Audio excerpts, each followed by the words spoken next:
नमस्ते और जीवन की एक सबसे महत्वपूर्ण सत्य की खोज में आपका स्वागत है। आज हम एक गहन विषय पर चर्चा करने जा रहे हैं, वह है संसार की असारता, इस दुनिया की सच्चाई, हमारा कर्तव्य और अंत समय का रहस्य। आप अपनी ओर देखिए, हमारा ये शरीर, इसे कभी भी निठल्ला नहीं रहने देना चाहिए। बीमार होने पर भी हम पढ़ते हैं, सुनते हैं और उपदेश देते हैं। हमें भी आलस्य और प्रमाद को अपने जीवन से दूर रखना होगा।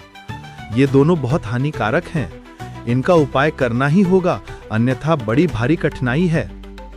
जिस प्रकार लोग एक सांसारिक लक्ष्य के लिए दिन रात मेहनत करते हैं, हमें भी अपने परम लक्ष्य यानी भगवत प्राप्ति के लिए उसी तत्परता से जुटना होगा।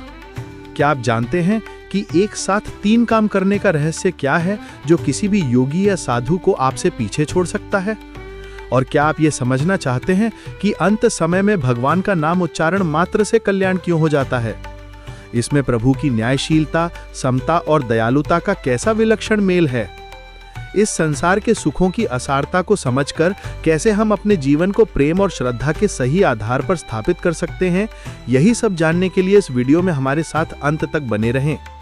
हमें अपनी चेष्टा में 3 काम एक साथ करने का प्रयास करना चाहिए: उपदेश यानी परम सेवा, नाम जप और स्वरूप का ध्यान।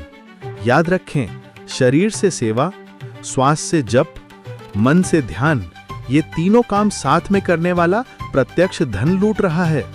ये धन का प्रवाह बह रहा है, आप जितना चाहें लूट लें। संकट के समय जैसे बाढ़ आने पर जो नाव ऊपर चढ़ जाती है वही बचती है, वैसे ही हमें भगवत चरण रूपी नौका का सहारा लेना चाहिए। एक जिज्ञासु ने गुरु से पूछा था, अपार संसार समुद्र मध्ये सम्मज्जतो में शरणम किमस्ति, गुरो कृपालो कृपया वदे तद विश्वेशपाद अंबुज दीर्घ नौका। ये श्लोक प्रश्नोत्तरी 1 में आता है कि हे दयामय गुरुदेव, कृपा करके ये बतलाइए कि अपार संसार रूपी समुद्र में मुझ डूबते हुए का आश्रय क्या है? विश्वपति परमात्मा के चरण कमल रूपी जहाज। सेवा का काम करते समय 3 बातों का ध्यान रखें। काम शीघ्रता से करें, भूल ना होने दें, अपने काम की तरह समझकर तन्मयता से करें और सबसे बहुत प्रेम रखें। अंत समय का विलक्षण विधान। अब उस रहस्य की बात करते हैं, अंत समय में नाम उच्चारण से कल्याण क्यों? भगवान का कहना है कि अंत समय में मेरा स्मरण होना ही कठिन है। यदि चेत भी रहा तो इतनी वेदना होती है कि नाम लेना कठिन हो जाता है। परंतु प्रभु तो दयालु हैं, वे मौका देते हैं कि यदि इस समय मनुष्य एक बार भी कह दे कि प्रभु मैं तेरा हूं, तो प्रभु उसे नहीं त्यागते। दया इतनी है कि स्मरण मात्र से ही कल्याण हो जाता है। ये अंतकाल की स्मृति में प्रभु की दयालुता, समता और न्यायशीलता भरी हुई है। जिस प्रकार कैमरे के सामने जैसा चित्र होता है वैसा बन जाता है, उसी प्रकार अंतिम समय में जिसका भी चिंतन करोगे वहां बन जाओगे। हमें संसार सुख की असारता के विषय में विचार करना चाहिए। संबंधियों का वियोग निश्चित है, पर इस समय भी उनसे क्या सुख है? ये काठ के लड्डू ही हैं। संसार की वस्तुओं के संबंध में ऐसा ही समझना चाहिए। पुत्र से अभाव का दुख, संताप या शोक, धन से अभाव का दुख, रक्षा की चिंता या नष्ट होने का भय। गोस्वामी तुलसीदास जी ने कहा है, उमा राम समहित जग माही, गुरु पितु मातु बंधु प्रभु नाही, सुर नर मुनि सब कै यही रीति, स्वार्थ लागी करहि सब प्रीति। शिवजी पार्वती जी से कहते हैं कि हे उमा, राम के समान जग में कोई हितकारी नहीं है।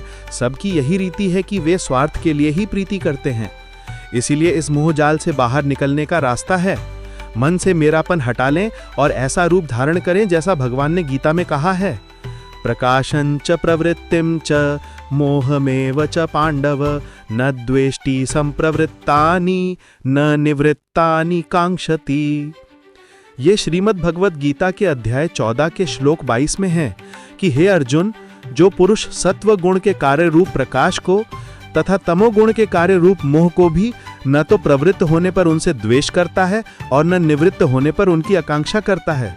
यानी आए तो आओ, जाए तो जाओ, आती को नाम सहजान, जाति को मुक्तान। राग द्वेष नहीं करना चाहिए।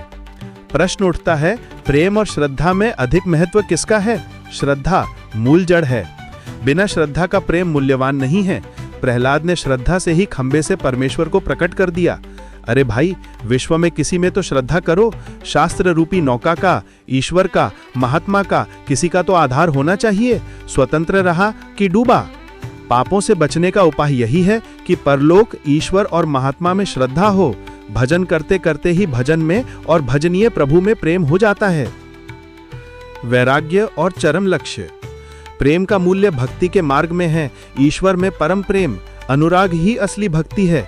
इसीलिए ऐसा प्रेम ही प्राप्त करना जीवन का चरम लक्ष्य होना चाहिए।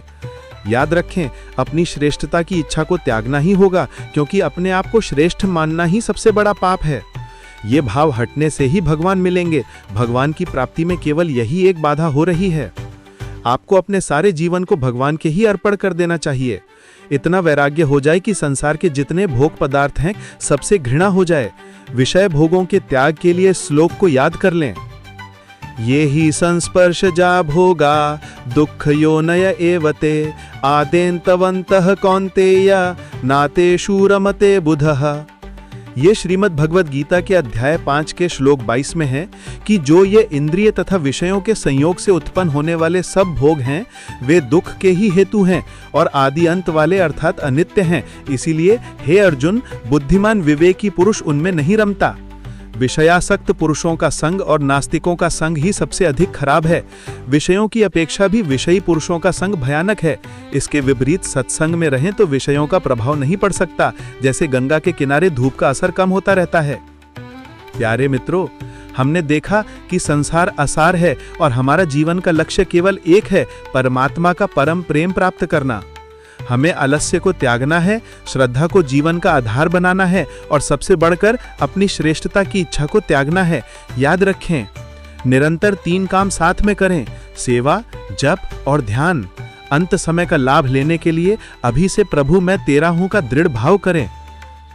विषय भोगों के त्याग के लिए गीता के श्लोक को हृदय में धारण करें। जिनको भजन का आनंद आ गया वे तो भगवान से मिलने की इच्छा भी नहीं करते। वे पूछते हैं, भगवान के मिलने पर भजन तो होगा ना? हमें भी अपने जीवन को भजन पर ही निर्भर कर देना चाहिए। तो आज ही ये संकल्प लें कि आप अपने जीवन को भगवान को समर्पित करेंगे। अपनी दिनचर्या में भजन और सेवा को महत्व दें। आज आपने जिन सत्यों को जाना है उन पर मनन करें और इसे अपने मित्रों और परिवार के साथ साझा करें, ताकि वे भी इस जीवन की असारता को समझकर भगवत प्राप्ति के मार्ग पर अग्रसर हो सकें। हमें टिप्पणी करके बताएं कि आप अपने अंदर से 31 दुर्गुण को, यानी आलस्य, श्रेष्ठता की इच्छा या विषय आसक्ति को सबसे पहले हटाना चाहेंगे।